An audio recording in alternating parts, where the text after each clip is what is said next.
जय हिंद दोस्तों। Bihar SSC 10+2 inter level पर जो 12,199 पदों पर नई भर्ती आई है, उसके लिए साथियों द प्लेटफॉर्म रुक्मणी प्रकाशन का ये क्वेश्चन बैंक का नया बुक आया है, जिसमें 2011 से लेकर 2022 तक के क्वेश्चन है।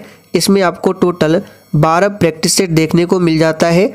तो आज हम लोग प्रैक्टिस सेट 1 को कवर करेंगे, जिसमें 18/12/2011 के पेपर को हम लोग कवर करने वाले हैं।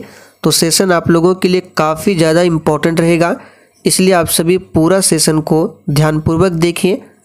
तो साथियों, पहला क्वेश्चन आपके सामने है, केंद्रीय जल एवं विद्युत शोध केंद्र कहाँ पर स्थित है? खड़गवासला में, सिलेरू में, जामनगर में या फिर डी श्रीशैलम में? बिल्कुल आपको सोच समझकर आंसर करना है। और साथियों, आंसर करने के लिए आप लोगों को नीचे लाइव चैट का ऑप्शन मिल रहा होगा, इसलिए प्रत्येक स्टूडेंट को नीचे लाइव चैट में अपना अपना आंसर देना है। तो देखिए साथियों, केंद्रीय जल एवं विद्युत शोध केंद्र जो है ये खड़गवासला में स्थित है। तो ए ऑप्शन जो ही बच्चे दिए हैं उनका बिल्कुल सही जवाब है खड़गवासला में। देखिए, खड़गवासला में एनडीए इसका भी हेडक्वार्टर है खड़गवासला में। एनडीए का फुल फॉर्म क्या होता है? तो नेशनल डिफेंस एकेडमी। आगे देखिए, 1857 की क्रांति में निम्नलिखित में से किसे एक मित्र द्वारा धोखा मिला, ब्रिटिश द्वारा पकड़ा गया तथा मार दिया गया?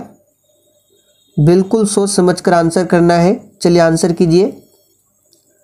तो देखिए, 1857 की क्रांति में किसे धोखा मिला था? तो याद रखिएगा, तात्या टोपे को। किसने धोखा दिया था? तो नाम भी याद रखना है, मान सिंह ने तात्या टोपे को धोखा दिया था, जिसके कारण ब्रिटिश द्वारा पकड़ा गया और तात्या टोपे की हत्या कर दी गई। अब यहाँ से आपको कुछ एक्स्ट्रा फैक्ट बताते हैं, आपको ध्यानपूर्वक सुनना है। देखिए, 1857 की क्रांति में पूछा जाता है कि झांसी से नेतृत्व किसने किया था? तो याद रखिएगा, रानी लक्ष्मीबाई ने। लखनऊ से नेतृत्व किसने किया था? तो बेगम हजरत महल ने। बरेली से किसने किया था? तो खान बहादुर खान ने। सभी को ध्यान रखेंगे। वीर कुंवर सिंह ने कहाँ से किया था? तो जगदीशपुर आरा से किया था। नाना साहब ने कहाँ से किया था? कानपुर से किया था। तो सभी फैक्ट को ध्यान रखें। आगे देखिए, 1929 में किसकी अध्यक्षता में आयोजित हुए भारतीय राष्ट्रीय कांग्रेस के लाहौर अधिवेशन में ब्रिटिश शासन से पूर्व स्वतंत्रता का प्रस्ताव पारित किया गया? चलिए तीसरे प्रश्न के लिए आंसर कीजिए। और साथियों, जितने भी अभ्यर्थी जो कि चैनल पर पहली बार आए हैं, आप लोग क्लास टाइमिंग को नोट कर लीजिए।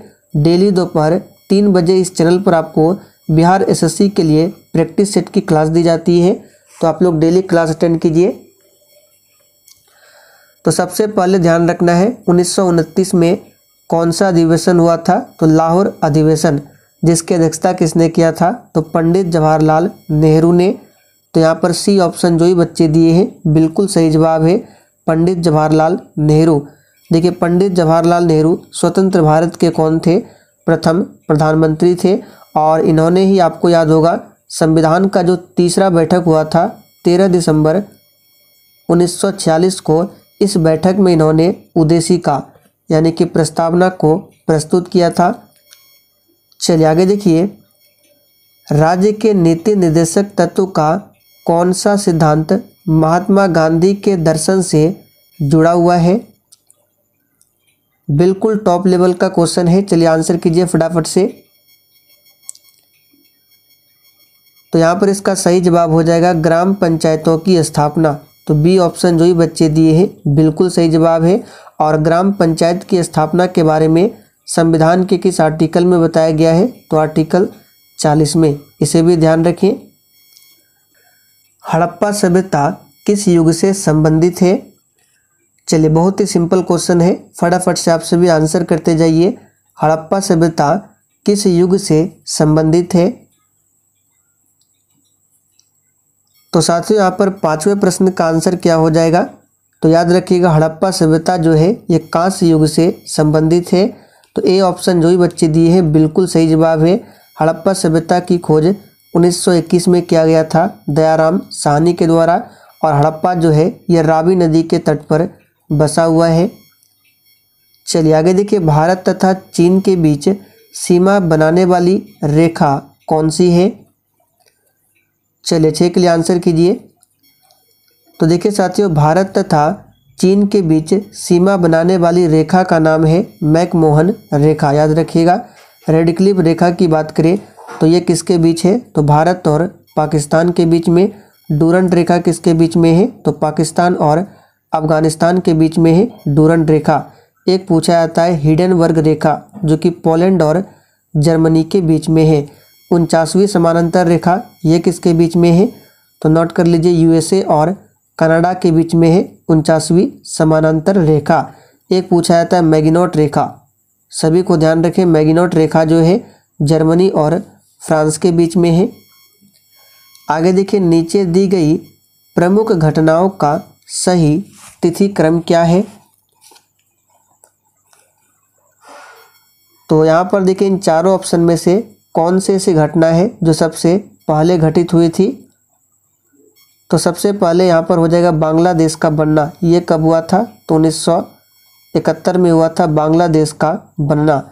फिर देखिए, पोखरण 1 का परीक्षण हुआ था 1974 में।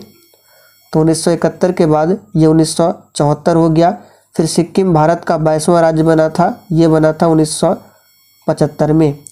और लास्ट में क्या बच गया? तो SLV-3 लॉन्च, ये कब हुआ था? तो ये 2001 में इसका लॉन्चिंग किया गया था। तो यहाँ पर जो आंसर हो जाएगा कौन सा हो जाएगा? तो सबसे पहले 2, फिर 4, 3, 1 पहला ऑप्शन में दिया गया है। निम्नलिखित में किन देशों के समूह से भूमध्य रेखा गुजरती है? देखिए, भूमध्य रेखा जो है कुल 13 देशों से होकर गुजरती है।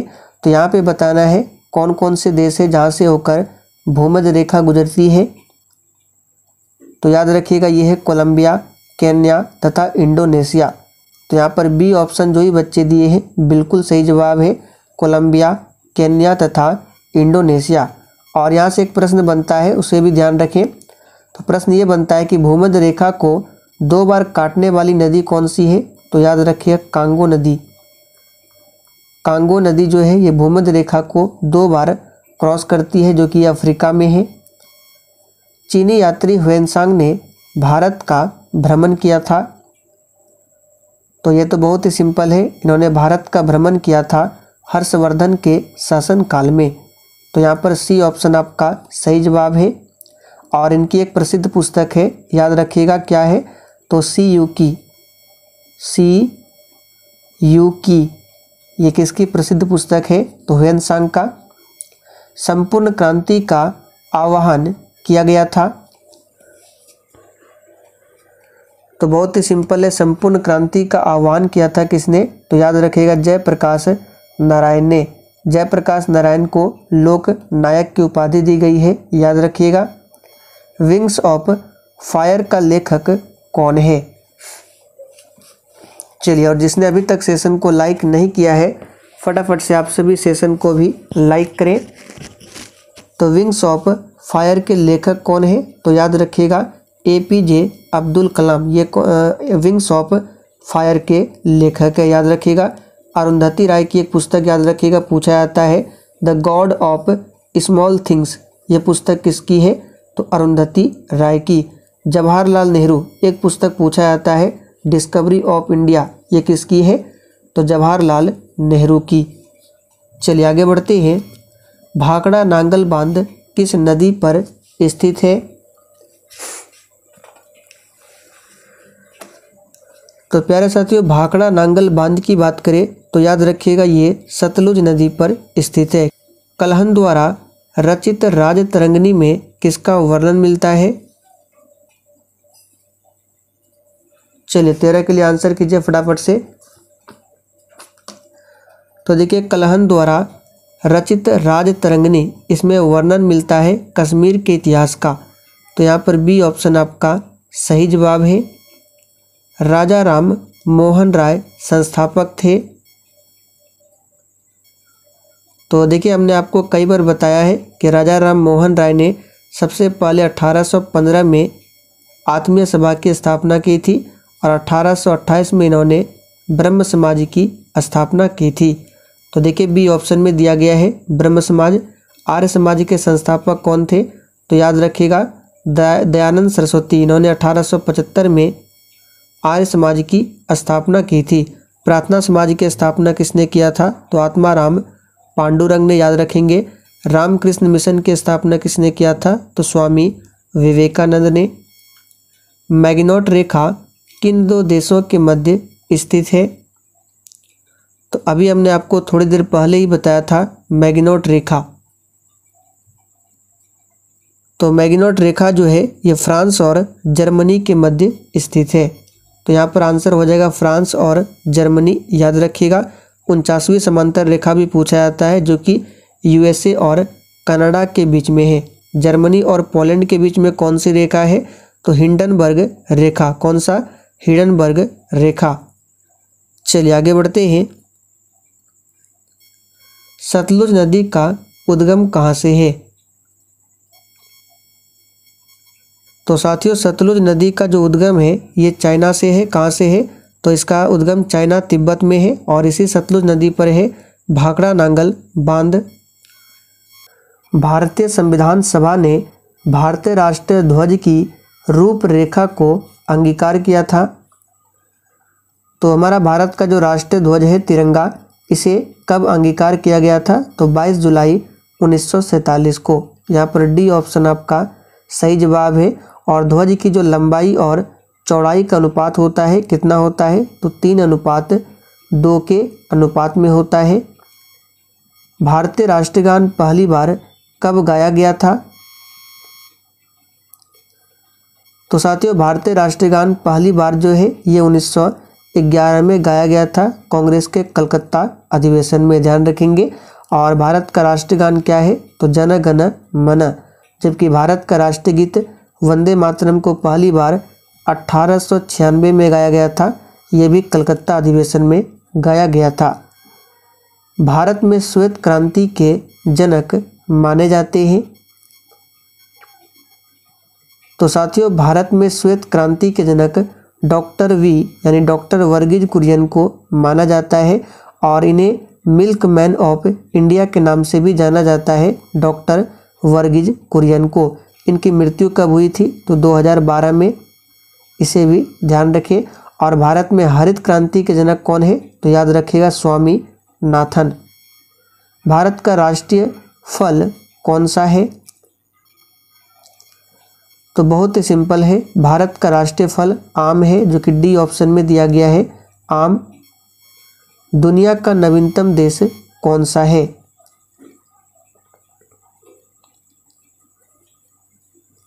तो साथियों दुनिया का नवीनतम देश जो है ये दक्षिणी सूडान गणतंत्र है जो कि यहाँ पर पहला ऑप्शन में दिया गया है। याद रखिएगा।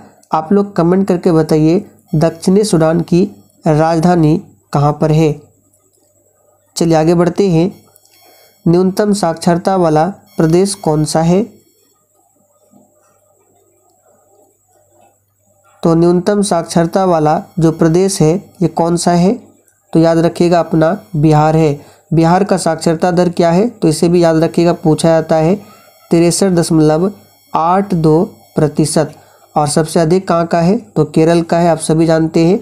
लेकिन अगर आपसे पूछा जाए कि बिहार में अगर पूछा जाए कि 2011 की जनगणना के अनुसार सर्वाधिक जनसंख्या घनत्व वाला राज्य कौन सा है? तो बिहार है। बिहार में कितना व्यक्ति निवास करते हैं प्रति वर्ग किलोमीटर में? तो 1106 व्यक्ति प्रति वर्ग किलोमीटर में। ये 2011 की जनगणना का रिपोर्ट है। और न्यूनतम घनत्व वाला राज्य पूछे तो आंध्र प्रदेश हो जाएगा। आंध्र प्रदेश में 1 वर्ग किलोमीटर में 17 व्यक्ति निवास करते हैं जो कि बहुत ही कम है और मैक्सिमम अपना बिहार का है। सम्राट अशोक जिसने 40 वर्षों तक भारत में राज किया, इसकी राजधानी का उस समय नाम क्या था? तो इसकी राजधानी कहाँ पर थी? तो याद रखिएगा पाटलिपुत्र। सी ऑप्शन आपका सही जवाब है पाटलिपुत्र। पाटलिपुत्र की स्थापना किसने किया था? तो अजातशत्रु के पुत्र उदयन ने। ऐसा प्रथम इंजीनियरिंग स्नातक जो किसी राज्य का 2 बार मुख्यमंत्री रहा हो कहाँ से संबंधित है? तो बिहार से संबंधित है, यहाँ पर बी ऑप्शन आपका सही जवाब है, बिहार। चलिए आगे बढ़ते हैं। निम्नलिखित में से कौन सा देश आसियान का सदस्य नहीं है? तो कौन सा देश आसियान का सदस्य नहीं है? तो याद रखिएगा बांग्लादेश, ये आसियान का सदस्य नहीं है। देखिए आसियान की बात करें तो आसियान जो है इसका फुल फॉर्म पूछा जाता है, तो आसियान ASEAN और इसका फुल फॉर्म होता है association of south east Asian nation. ये क्या है? आसियान का फुल फॉर्म है। आसियान का हेडक्वार्टर कहाँ पर है? तो इंडोनेशिया में है, याद रखिएगा। इंडोनेशिया की राजधानी कहाँ पर? जकार्ता। लेकिन अभी जो है इंडोनेशिया की राजधानी जकार्ता नहीं है। तो आप लोग कमेंट करके बताइए वर्तमान में इंडोनेशिया की राजधानी कहाँ पर है। और देखिए 24 नंबर में यहाँ पे क्या पूछा गया था कि ऐसा प्रथम इंजीनियरिंग स्नातक जो किसी राज्य का 2 बार मुख्यमंत्री रहा, उसका नाम पूछे तो याद रखिएगा नीतीश कुमार, जो कि वर्तमान में बिहार के मुख्यमंत्री है। तो बिहार से संबंधित है। उस राज्य का नाम बताएं जहाँ से भारत का प्रथम राष्ट्रपति चुना गया था। तो भारत के प्रथम राष्ट्रपति कौन थे? तो डॉक्टर राजेंद्र प्रसाद। कहाँ से संबंधित थे? तो बिहार से।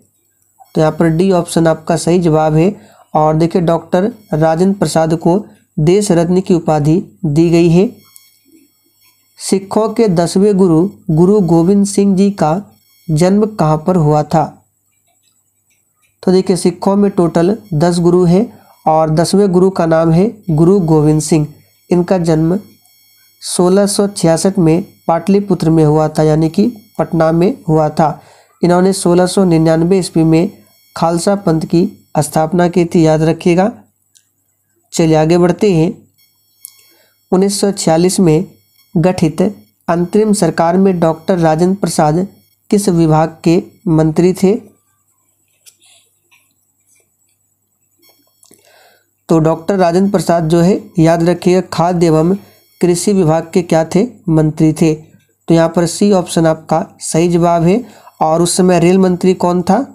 जब अंतरिम सरकार गठित हुई थी अंतरिम सरकार, तो उस समय रेल मंत्री पूछा जाए तो अरुणा आसफ अली। और रक्षा मंत्री कौन थे? तो बलदेव सिंह थे। श्रम मंत्री कौन थे? जगजीवन राम थे। सभी को ध्यान रखें। वैश्विक तापमान के बढ़ने की समस्या से निपटने के लिए अपने लोगों पर कार्बन कर लगाए जाने का प्रस्ताव करने वाला विश्व का पहला देश निम्नलिखित में से कौन सा है? तो यहाँ पर 29 का आंसर हो जाएगा न्यूजीलैंड। कौन सा है? न्यूजीलैंड। इच्छा मृत्यु को कानूनी रूप देने वाला प्रथम देश कौन सा है? तो बहुत ही सिंपल है, याद रखिएगा कौन सा देश है? तो नीदरलैंड है। नीदरलैंड की राजधानी कहाँ पर है? तो एम्स्टर्डम में है। और नीदरलैंड के द हेग में किसका हेडक्वार्टर है?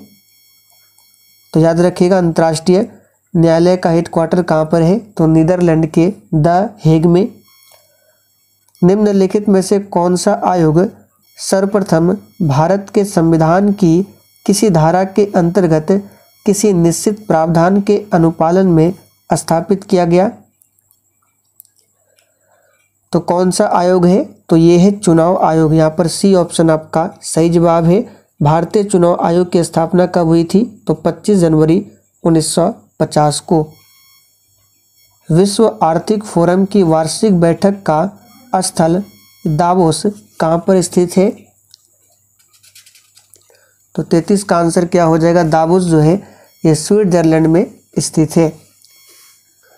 ओलंपिक खेलों में किस खेल के लिए बेल बार्कर कप प्रदान किया जाता है?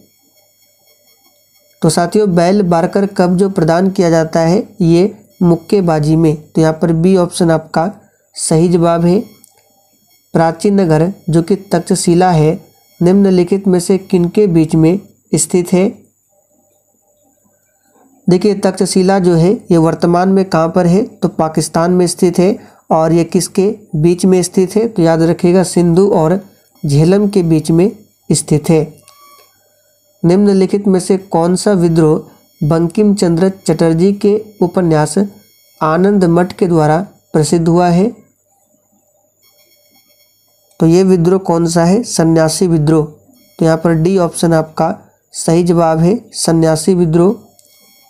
निम्नलिखित में से कौन सा कथन सत्य नहीं है? तो देखिए ऑप्शन ए में क्या दिया गया है? ऑप्शन ए में महानदी का उद्गम छत्तीसगढ़ से होता है, जो कि बिल्कुल सही है। गोदावरी नदी का उद्गम महाराष्ट्र में है, ये भी सही है। कावेरी नदी का उद्गम आंध्र प्रदेश में है, ये गलत है। कावेरी नदी का उद्गम आंध्र प्रदेश में नहीं है, इसका उद्गम स्थल जो है ताल कावेरी, जो कि कर्नाटक में पड़ता है, यानी कि कर्नाटक से इसका उद्गम होता है कावेरी नदी का। तो सी ऑप्शन जो है ये सत्य नहीं है। बाकी ताप्ती नदी का उद्गम मध्य प्रदेश में है, ये सभी सही है। निम्नलिखित में से कौन एक हिंदुस्तानी शास्त्रीय गायक है? तो 38 का आंसर हो जाएगा गंगूबाई हंगल। कौन है? तो हिंदुस्तानी शास्त्रीय गायक है। कोलंबो से अल्मोड़ा तक व्याख्यान निम्नलिखित में से किसके अनुभवों पर आधारित है? तो ये आधारित है स्वामी विवेकानंद के अनुभवों पर, याद रखिएगा। चलिए आगे देखिए, वैज्ञानिक तथा औद्योगिक अनुसंधान परिषद का अध्यक्ष कौन है? तो वैज्ञानिक तथा औद्योगिक अनुसंधान परिषद का अध्यक्ष कौन होता है? तो भारत के प्रधानमंत्री होते हैं। यहाँ पर सी ऑप्शन आपका सही जवाब है। भारत में हरित क्रांति का जनक किसे माना जाता है? तो अभी हमने ऊपर देखा था, भारत में हरित क्रांति के जनक MS स्वामीनाथन को माना जाता है, जबकि विश्व में हरित क्रांति के जनक नॉर्मन अर्नेस्ट बोरलॉग को जाना जाता है। तो दोनों फैक्ट को ध्यान रखेंगे। श्री कुमार बनर्जी निम्नलिखित में से किससे संबंधित है? तो प्यारे साथियों, श्री कुमार बनर्जी जो है परमाणु ऊर्जा आयोग से संबंधित है। तो यहाँ पर पहला ऑप्शन सही है। राष्ट्रीय स्मार्ट गवर्नमेंट संस्थान कहाँ पर स्थित है? तो साथियों ये स्थित है हैदराबाद में। यहाँ पर पहला ऑप्शन आपका सही जवाब है। वह भारतीय टेनिस खिलाड़ी जो फिल्म निर्माण हेतु हॉलीवुड से जुड़े कौन है? तो ये है लिएंडर पेस, याद रखिएगा। लिएंडर पेस भारतीय टेनिस खिलाड़ी है जो फिल्म निर्माण हेतु हॉलीवुड से भी जुड़े हुए हैं।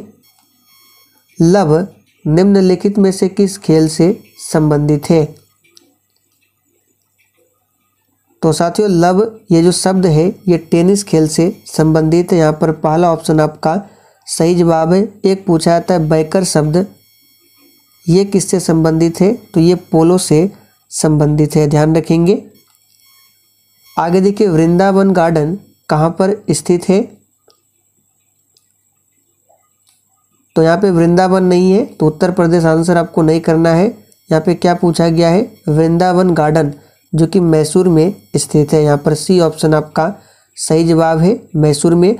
और वृंदावन पूछे कहाँ पर है? तो मथुरा जो कि उत्तर प्रदेश में पड़ता है, बट वृंदावन गार्डन ये कहाँ पर है? मैसूर कर्नाटक में। चलिए आगे बढ़ते हैं। उस राज्य का नाम बताएं जहाँ से अधिकतम संख्या में केंद्रीय रेलवे मंत्री बने हैं। तो उस राज्य का नाम क्या है? बिहार है, याद रखिएगा क्या है? बिहार। निम्नलिखित में से कौन एक टेनिस खिलाड़ी है? तो इन चारों ऑप्शन में से ग्रेग जॉन्स कौन है? तो एक टेनिस खिलाड़ी है। श्री HR भारद्वाज राज्यपाल है। तो देखिए श्री HR भारद्वाज कर्नाटक के राज्यपाल है। वर्तमान में कर्नाटक के राज्यपाल कौन है? तो श्री थावर चंद गहलोत। ये उस समय का प्रश्न है, तो आंसर उस समय का कर्नाटक होगा, लेकिन वर्तमान में कर्नाटक के राज्यपाल कौन है? तो श्री थावर चंद गहलोत है। निम्नलिखित में से कौन सा बर्ड फ्लू वायरस है जिसे एवियन फ्लू वायरस भी कहा जाता है? तो यहाँ पर 52 का आंसर क्या हो जाएगा? तो याद रखिएगा ये है H5N1 जो कि पहला ऑप्शन में दिया गया है। मोबाइल सिम कार्ड में सिम का अर्थ क्या है? तो मोबाइल सिम कार्ड में ये जो सिम होता है SIM, इसका फुल फॉर्म पूछा जा रहा है। तो इसका फुल फॉर्म होता है सब्सक्राइबर और आइडेंटिफिकेशन मॉड्यूल, जो कि बी ऑप्शन में दिया गया है। निम्न में से कौन सा भारी पिंड सायंकाल यानी कि रात्रि में आकाश में सबसे अधिक चमकता है? यानी कि सौरमंडल का सबसे चमकीला ग्रह पूछा जा रहा है। तो एक ही ग्रह है, शुक्र ग्रह है। समुद्रीय शीतल पवन बहती है। तो समुद्रीय शीतल पवन जो है दिन में समुद्र से भूमि की ओर बहती है। तो यहाँ पर क्या हो जाएगा? B option. यदि एक पेंडुलम से दोलन करने वाली घड़ी को पृथ्वी से चंद्रमा पर ले जाए तो घड़ी होगी। तो यहाँ पर 58 का आंसर हो जाएगा। क्या हो जाएगी घड़ी? तो याद रखिएगा सुस्त। यहाँ पर पहला ऑप्शन सही है, सुस्त। जब प्रकाश की तरंगें वायु से कांच में होकर गुजरती है तब कौन सा परिवर्त्य प्रभावित होंगे? तो यहाँ पर जो प्रभावित होगा केवल तरंगदैर्घ्य और वेग प्रभावित होगा। एक्स किरणों का उपयोग क्रिस्टल संरचना के अध्ययन के लिए किया जाता है क्योंकि एक्स किरणों की तरंगदैर्घ्य तथा क्रिस्टल के अंतर परमाणु की दूरी की परिमाण की कोटि समान होती है। यहाँ पर बी ऑप्शन सही है। मनुष्य के नेत्र के रेटिना पर प्रतिबिंब किस प्रकार का बनता है? तो यहाँ से आपको ये भी ध्यान रखना है कि प्रतिबिंब कहाँ पर बनता है। तो मनुष्य के रेटिना, जिसको दृष्टि पटल भी कहा जाता है। और प्रतिबिंब किस प्रकार का बनता है? तो वास्तविक और उल्टा बनता है।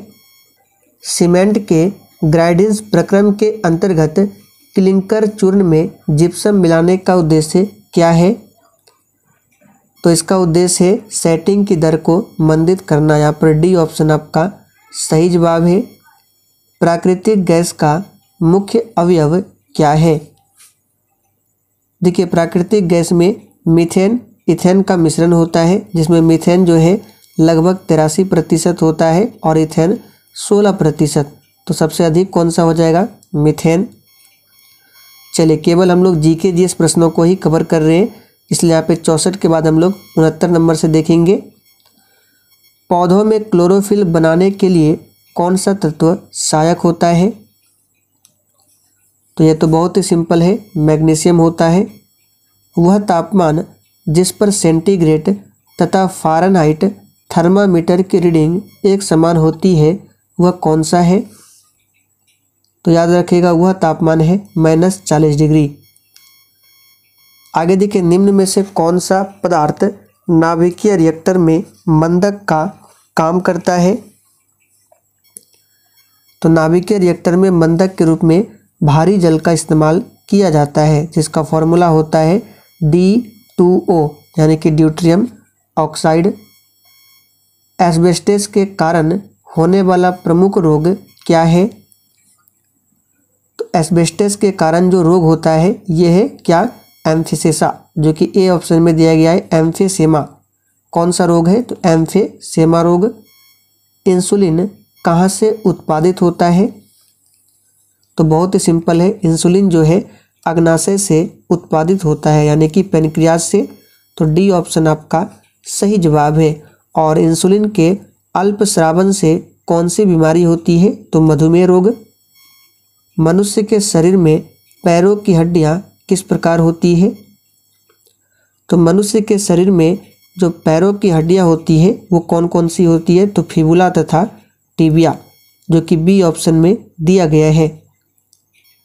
विटामिन ए की कमी के कारण कौन सी बीमारी होगा? तो साथियों, विटामिन ए की कमी से होता है रतौंधी, लेकिन ऑप्शन के अकॉर्डिंग यहाँ पर कौन सा होगा? तो ये होगा नाइट ब्लाइंडनेस। यहाँ पर सी ऑप्शन आपका सही जवाब है। विटामिन ए का रासायनिक नाम रेटिनॉल होता है। चलिए आगे देखिए, वायु का वेग किससे संबंधित है? तो वायु का वेग जो है दाब प्रवणता से संबंधित है। यहाँ पर सी ऑप्शन सही है। मानव शरीर में रक्तचाप नियंत्रित होता है। तो बहुत ही सिंपल है, मानव शरीर में रक्तचाप यानी ब्लड प्रेशर जो है ये नियंत्रित होता है किससे? तो अधिवृक्क ग्रंथि से। किससे? अधिवृक्क ग्रंथि से। कंप्यूटर में वायरस किससे संबंधित है? तो बहुत ही सिंपल है, कंप्यूटर में जो वायरस होता है ये किससे संबंधित है? तो इसका सही जवाब है ये प्रोग्राम से संबंधित है। यहाँ पर सी ऑप्शन आपका सही जवाब है। अधातुएं सामान्यतः विद्युत की कुचालक होती है, परंतु ग्रेफाइट विद्युत का सुचालक क्यों? तो इसका रीजन है इसमें शिथिलता बद्ध इलेक्ट्रॉन होते हैं। चलिए आगे देखिए, वातावरण में सर्वाधिक प्रचुर गैस कौन सी है? ये तो बहुत ही सिंपल है, सबसे अधिक है नाइट्रोजन, ये लगभग 78% है। ऑक्सीजन कितना है? तो लगभग 21% है। कार्बन डाइऑक्साइड लगभग 0.03% है, याद रखिएगा। और हाइड्रोजन की बात करें तो ये सबसे अधिक मिलता है किसमें? ब्रह्मांड में। चलिए आगे अब मैथ्स और रीजनिंग के क्वेश्चन है और हम लोगों ने जीके जीएस के प्रश्नों को कवर किया है। तो जितने भी प्रश्नों को हमने कवर किया सारे के आंसर यहाँ पे नीचे दिए गए हैं। तो अगर आप इस पीडीएफ को डाउनलोड करना चाहते हैं तो इसी वीडियो के नीचे डिस्क्रिप्शन बॉक्स में आपको टेलीग्राम चैनल का लिंक मिल जाएगा, जाकर ज्वाइन कर लीजिए। वहाँ पर जाकर बिल्कुल फ्री में इस पीडीएफ को डाउनलोड कर सकते हैं।